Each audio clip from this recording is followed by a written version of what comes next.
We had playbooks on everything in the business. I looked at my business almost like a franchise, even though I never set up the company as a franchise, in the way that everything was extremely clear on how it was running so that anyone could jump in, plug and play model. We had metrics, real-time metrics across the entire enterprise. And I'm not just saying financials, and usually most companies just have financials, sales, and marketing. I'm talking everything from the customer support tickets, how quickly were they getting resolved, who was resolving them, what was the average time rate, to every single component of our business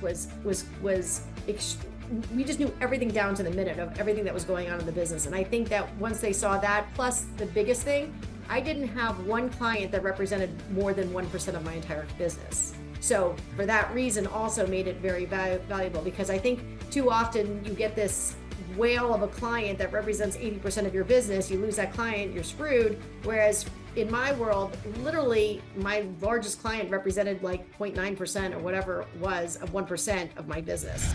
Welcome to Grow Think Tank. This is the one and only place where you will get insight from the founders and the CEOs of the fastest growing privately held companies. I am the host. My name is Gene Hammett. I help leaders and their teams navigate the defining moments of their growth. Are you ready to grow? Today, we're going to talk about exiting successfully. I believe that a lot of people want to exit their business. They want freedom.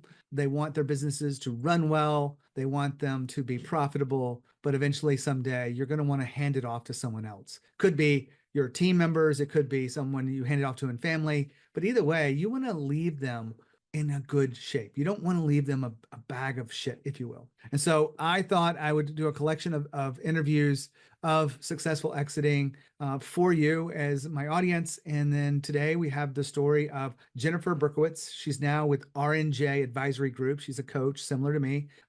But we talk about her exit. We talk about the things that she got right, which is most things. She got, probably pretty lucky in this. I'm not saying that she didn't work hard, and she built a really strong company. She had the playbooks and the metrics, and she had a team behind her that was really aligned together. Those are critical if you want your company to run well. But if you want it to sell, those become things that will make you more money, be more valuable business if you have those things in place. And so today we unpack those with Jennifer. My name is Gene Hammett. I'm an executive coach. We do leadership development for companies that have a big opportunity in front of them to make sure everyone's aligned together, make sure that the managers are leading their people and not just pushing paperwork and getting things done. They're actually leading and developing the people around them. And when you have that in your organization, you're going to be able to face those challenges in front of you with much more persistence, much more gusto, if you will. If you have any questions about the work we do, I'm happy to sit down with you and even, help you identify some of the blind spots that you don't know you have. I've been doing this for more than a decade. And if you're sitting there going, I'd kind of like to talk to someone about it, I'm happy to do that for you absolutely for free. And you can take the plan and run with it, or you can ask me and my team to help you. So if that's interesting to you, just go to gene@genehammett.com. That's my email address. And when you really decide how you want to move your business forward, you can keep listening to these podcast interviews. Thank you. But you can also get on the phone with me and just chat. We don't have to, I promise not to even sell you anything in that first call. And if we decide to move forward, we will look at how I could serve you and your organization. So just send me an email, gene@genehammett.com. Now here's the interview with Jennifer. Hi, Jennifer. How are you?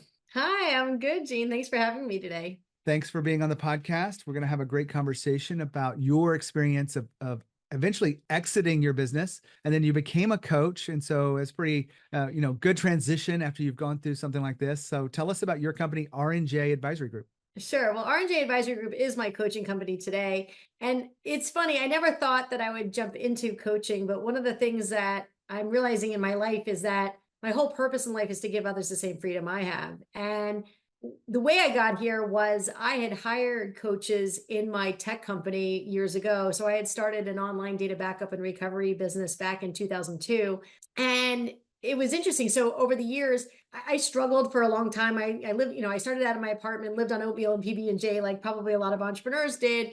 And It was right after I hit about that million, a little bit past it. I joined an organization called Entrepreneurs Organization, and it was one of my forum mates who he didn't even like hand me the book. It was the book called Mastering the Rockefeller Habits, which is from Vern Harnish, which is the original book before Scaling Up, the Scaling Up methodology. And he literally hit me over the head with it. He says, "Jen, you need this so badly." And so my team and I, we tried to implement it ourselves, and we did for the most part. But it was right around the time when I started to hire a coach to help guide us that's when things really started to take off. And we were about 10 times more expensive than all of our competitors. We were a complete white glove backup company. We were obsessive over our clients and how we took care of them and how we were different in the market. And we were about 10 times more expensive, but we still won all the business. So after I exited in 2014, I thought, oh, great, kumbaya, like I'm retired now, right? And what I learned is that there's two types of retirement. There's business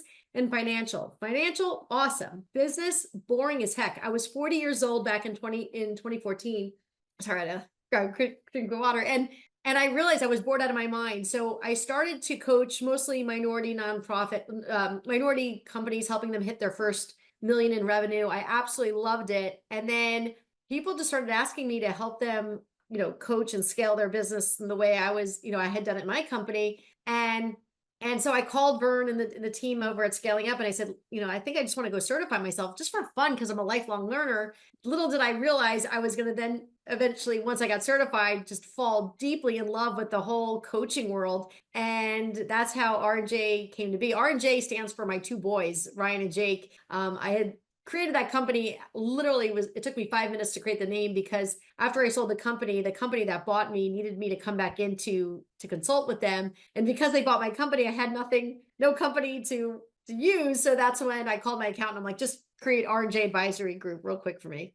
So that's how it all started. I'm glad to have you on the podcast. I know I saw you at an EO event, the EO Nerve, a few weeks ago, where you were on a panel with other people who've exited. And it was fascinating to see the different sizes and the different types of exits. We all know that there's a bunch of different things. So you were in a technology company, data recovery, and yeah, it was online data backup and recovery. But were you intending to sell when you first started out the business? No, I wasn't.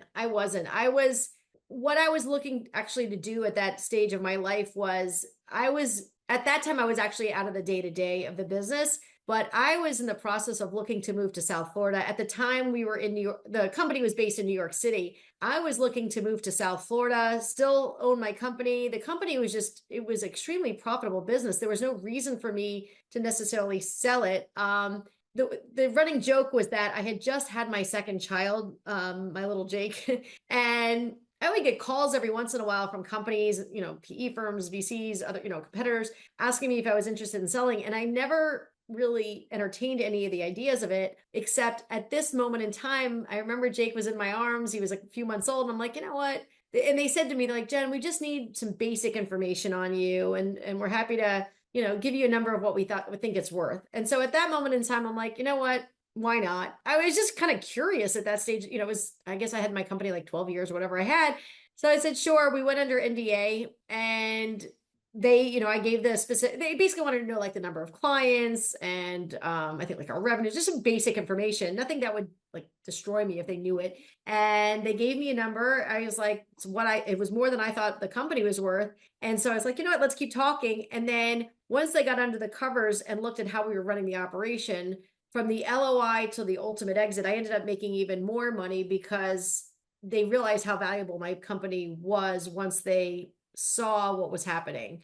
And I really attest a lot of that to doing a lot of things right in the business. So for example, we had playbooks on everything in the business. I looked at my business almost like a franchise, even though I never set up the company as a franchise, in the way that everything was extremely clear on how it was running so that anyone could jump in, plug and play model. We had metrics, real-time metrics across the entire enterprise. And I'm not just saying financials. And usually most companies just have financials, sales, and marketing. I'm talking everything from the customer support tickets. How quickly were they getting resolved? Who was resolving them? What was the average time rate? To, every single component of our business was we just knew everything down to the minute of everything that was going on in the business. And I think that once they saw that, plus the biggest thing, I didn't have one client that represented more than 1% of my entire business. So for that reason, also made it very valuable, because I think too often you get this whale of a client that represents 80% of your business. You lose that client, you're screwed. Whereas in my world, literally my largest client represented like 0.9% or whatever it was of 1% of my business. So, and we were based in New York City. There were so many things that went into place that allowed us to get the exit we got. Now, Jennifer's been talking about metrics, and she also mentioned dashboards. Why they're important is because you got to know what good looks like. And if your team members don't know what good looks like and don't know what the targets are, they'll probably never hit it. But if they hit it and they start to push themselves and they start to there's some clarity there, not just with the lagging indicators, but also the leading indicators of your success, it paints a full picture and allows you to do this. I'm working on this with a client of mine right now. It's not been easy, but once we're done, it's going to be very useful for them to improve their sales process, because that's where we're looking at this initial metrics and KPIs and dashboards. So you want to make sure you're doing this consistently, doing it well, and getting everyone on the same page. And then you can have all the things that you need to grow your business. Now, back to the interview with Jennifer. So a lot to unpack in there. One of the things you talked about was you go into NDA, you gave them the basic numbers, and then you go into like an LOI, and you're like, the value increased.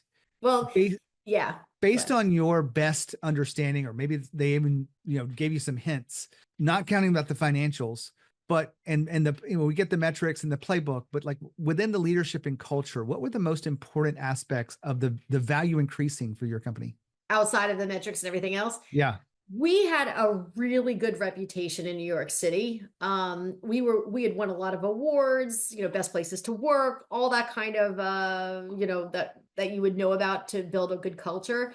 So that definitely helped. I think that we just did things very differently than all of our competitors as well. So for example, we had brand promise guarantees. If you couldn't recover your data, we'd give you your money back. We also guaranteed that you'll always have a senior level engineer to help you 24/7.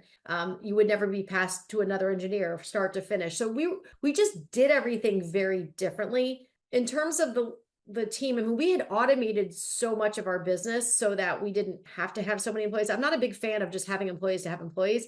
You need to have the right people that have the right culture, right core value fit. So, I mean, don't get me wrong. There was a lot of mistakes that I definitely made over the years as well that I find so fascinating today, how I would have done things differently today, that knowing now, having been on the other side, seeing my clients have massive scale up, seeing them go through their exits. It's fascinating how a lot of the things I think I did right, but there were definitely things, for instance, I love my team. However, during my tenure, there were definitely teammates that, the saying goes, what got you here ain't going to get you there. And I had some people that during my tenure, I loved them, but I knew in my heart that they weren't going to get us to that next level, but I kept them anyway. And one of the things that I'm very adamant about with my client base is that if you're not willing to make those tough decisions, if you're not willing to fasten your seatbelt, don't call me. I promise you it's not going to be a good fit, because if you really do want to have that scale, you really do want to have the profit margins and everything that you're dreaming of, you're going to have to make those tough decisions. You're going to have to fasten your seatbelt. The ride is a little crazy, but at the end of the day, the ride's going to be really fun, because that's how it should be, so that you can get that true happiness and freedom. But just a lot of lessons that I learned. I think I'm probably answering, in a few different ways for you, but hopefully that. Now, she just said, what got you here won't get you there. Now, maybe you picked up on that, but what she really means by that is the people that got you here may not be the people that get you there. As your company grows, those people have a certain level of experience and skill levels, and some of them will evolve with you and some won't. And a lot of leaders that I work with get really bent out of shape and stress, and they want to promote from within, because that creates a great culture. But sometimes you have roles that are very strategic, or they need the right kind of leadership and experience. And not everyone has that coming into it. In fact, most people don't. And so you have to be honest with yourself and be self-aware about each person's ability as your company grows and goes through different inflection points. Quick example, client of mine started his business in a garage, literally, and now they're over 150 people. They've got 70,000 square feet, and he's struggled with the transitions that are a part of this. And I've been helping him through that. I'm just telling you this now because I know you want to be the best leader you can be, and you just got to know that these things are coming. Now back to Jennifer. I makes want to sense. go back to something else you said too, Jennifer. Yeah, You please. said before you sold, you were out of the day to day. Yeah. I know that you What does that mentioned that you mean? had one baby and then you had a second baby. I'm assuming that's the reason why you were out of the day to day, but the business was running without you. You had a leadership team in place, or how would you describe Yeah. what you had in Yeah, I had a place? leadership team. And it was funny because when I had my first child, I'll never forget this. I was literally in labor with my baby. And I was calling the office and I'm like, so what's going on? How is everything? And it was right then and there that I realized I didn't have the right metrics because everyone's like, oh, everything's great. I'm like, well, what does that mean? What does that mean that everything's going well? I didn't know. And that's when when I came back from maternity leave, I had to roll up my sleeves and realize that we really needed to understand what are the right metrics. And what I tell my clients today is if you were to take your dashboard, take a snapshot today and print it out, right? And go on a desert island somewhere and you couldn't talk to your team, you couldn't log in, you couldn't call them, nothing. Would this dashboard be able to quantifiably tell you the current health of your business and be able to easily give you the short-term forecast as to where your business is going? If you can say yes across the board, across all of your functions of your company, then congratulations, you have the right metrics. If you can't, then you got to start rolling up your sleeves like I had to do it. So that was the first experience I had. My kids are 3.5 years apart. So it was during that time when I realized that I had to figure out A, what are the right metrics, and B, if I'm going to have more kids, because it's funny, when I had my first kid, Ryan, I converted my office into a daycare room.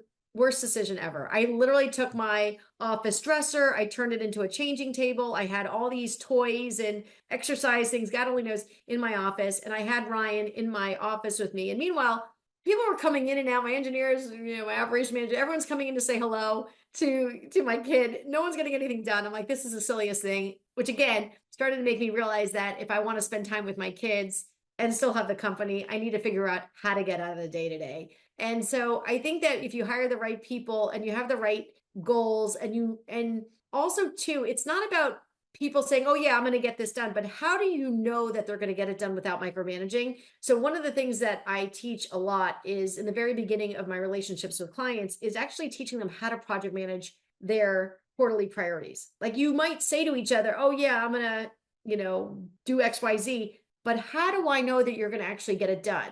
The likelihood, sure, I'll trust you, but that doesn't work necessarily. So we started to create project plans with each other and keep each other up to date in our weekly meetings. And I think that really helped us to hold each other accountable. And then it also enabled me to know what was going on without having to be in the day to day, because I could just pull up anyone's project plans to know, okay, I see where we're at, we're on track, we're not off track, and so forth. So I think that if you put the right rhythms in place and the right things that you need to see in order for you to know that everything's okay, will help you to get out of the day to day. So I love where we're going with this. We've been talking about, you exiting your company. You became a coach because you realized that everything is different after you let go of that. What I've seen happen with myself and my clients is once you sell or you make a big shift like that, you don't know who you are anymore. You lose your identity. Did you feel like you lost your identity? Oh, we're going to go down a rabbit hole on this one. Yeah. So so here's something interesting. So because I didn't have a plan B, because I sold really quick. I mean, everything I asked for, I got in that deal. So it was a very quick turnaround to sell the company. The problem is I didn't have a second, like a plan B. What happened prior, something I didn't share before, but something that might connect with a lot of your audience members, is that I was sick for many years and no one knew what was going on with me. I mean, really, really sick. I had weird symptoms that made zero sense to anyone. And everyone used to say to me, I would go to doctor's offices and they used to say, Jen, it's because you're stressed out. You're running a very fast growing business. It's all in your head. And over time, I used to think maybe that's what's going on. I don't know. And then when I sold the company, I thought, kumbaya, I'm going to be free. I never have to worry for the rest of my life. I'm going to be healthy now, right? I moved down to South Florida. Oh, and by the way, I changed my name because I had gotten married while I had my company. So in New York, I was Jen Walzer, but I was married in 2010. So I was Jennifer Berkowitz legally. And so when I sold the company, I said, well, I might as well become Jennifer Berkowitz because there's no reason for me to keep my name anymore. At that point, I'm 40 years old. Everyone knew me by Jen Walzer. So I come down to South Florida. Two things happen. One, if you Google Jen Berkowitz, right when I moved down, you would get nothing about me. Meanwhile, if you had Googled Jen Walzer in New York, we were in the trades almost daily. Like we were constantly in the news. We had probably 30, 40 case studies, but literally right after I sold the company, they changed all the names of everything. It was the weirdest thing. All of our case studies, instead of saying Jennifer CEO, they would change the name to the CEO, the new CEO. Like, it was so weird. So then come down here. No one knew anything about me. I don't have a job. I'm like, okay, now what do I do with my life? Like, and then I got really sick because my whole immune system took a dive, which I then found out later on I had Lyme disease. I was blind and bedridden at one point. It was really bad. And that's a whole nother story of how I got better. But it was a crazy experience that I went through, and just trying to kind of rebuild, like, who am I and what is it that I want in my life? And so it was a really, really fascinating, tough few years of trying to find myself. I would go to dinners with new families, and all the guys would be talking together, and I'd be talking about mommy and me classes and diapers and whatnot. And it was just like, whoa. It was like I was on the bullet train and just stopped. And all of a sudden I'm like off in some pasture somewhere. I'm like, okay, what do I do? It was really strange. I'm glad you navigated it well and you've been able to be here today and become the coach that you are. And I want to take us back to this, the successful exit that you were able to accomplish. I know people are picking up on this. It was really quick. It was, you got more money than you thought. You only talked to one company. Like, this is not the natural way of this happening. No. You know that because you've talked to a lot of people and you've seen this and go, oh, you got competitive bids, or you talked to how many people? Yeah. Because I had a client went through this earlier this year, and they decided not to sell because I asked a question, and I was like, if you got the money, what is their plan to help you? Because they weren't going to sell a minority stake, not the full company. And the company would not give them a detailed plan on how they would grow the business. Oh, interesting. All that aside, a successful exit, Jennifer, but beyond the growth and the revenue and the highly profitable, what do you think the three most important elements are that an owner can work on today if they want to sell in 5 years or more? What are the three most top important things? Differentiate yourself in the market. Figure out how you can be more valuable. Like, really understand your niche, really understand your core customer. Do not try to be everything to everyone. Like, double down and be the greatest at something. But let me take a step back on that.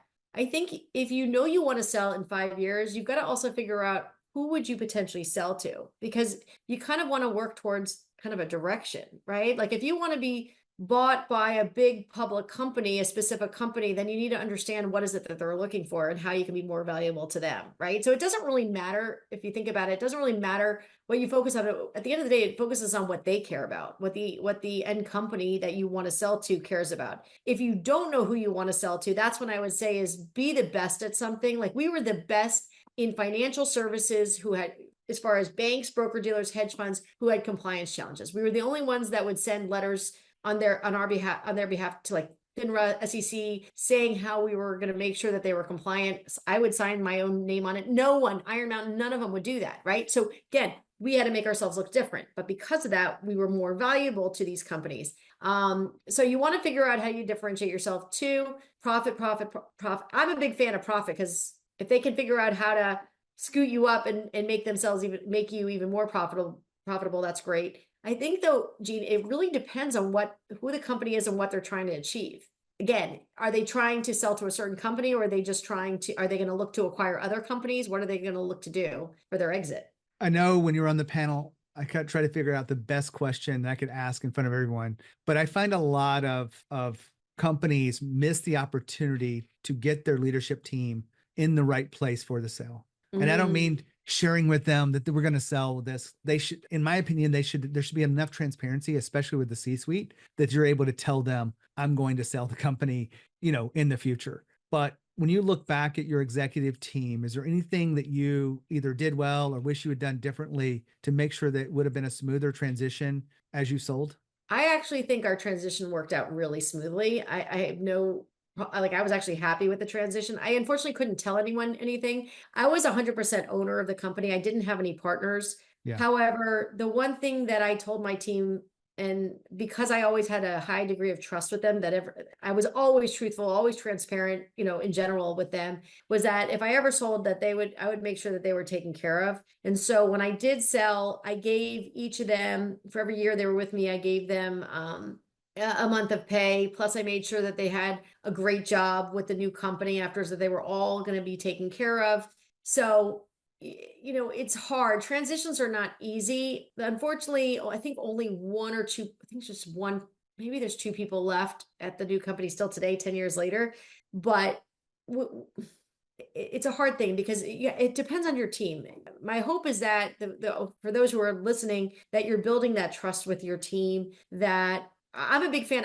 I did open book management. I shared everything. The only thing I couldn't share, like I said, is this exit, because I just didn't know at the time how they were going to react, but they were okay. Because once I knew what was happening, I then shared, and I said to them, I said, I promise you, I'm going to take good care of you. I'm going to, do everything in my power to make sure you're okay. So I don't know. I'm probably not answering the question for you, but it's never an easy conversation with the leadership team. I mean, there was a lot of tears in that room, but I will tell you that the money that they all received, they bought houses, they got engaged, lots of things happened, which was nice. That's an incredible story. I appreciate you being here to tell us about your successful exit. Jennifer, thanks for being on the show. Yeah, thanks for having me, Gene. It's a pleasure. Wow, what a great interview. I love, all the details she talked about, the playbooks that allowed her business to run smoothly, the metrics and the dashboards and getting the team right. All those things are very important. And it's so helpful, I think, to know that in advance, because it's once you go into the sales process, it's too late. You won't be able to address the holes and address all the things that are in there. You're going to have to do that earlier. And so that's my suggestion for you, is to take this information and start building a plan, prioritizing the things that you need to get right. And if you want help with that, just send me an email, gene@genehammett.com. I'm happy to give you some tools and have a conversation with you to customize that specifically for you. Not a sales call, just a way to serve and connect with you. So if you're listening in here and you're curious, make sure you email me, gene@genehammett.com. When you think of growth and you think of leadership, think of Growth Think Tank. As always, lead with courage. We'll see you next time.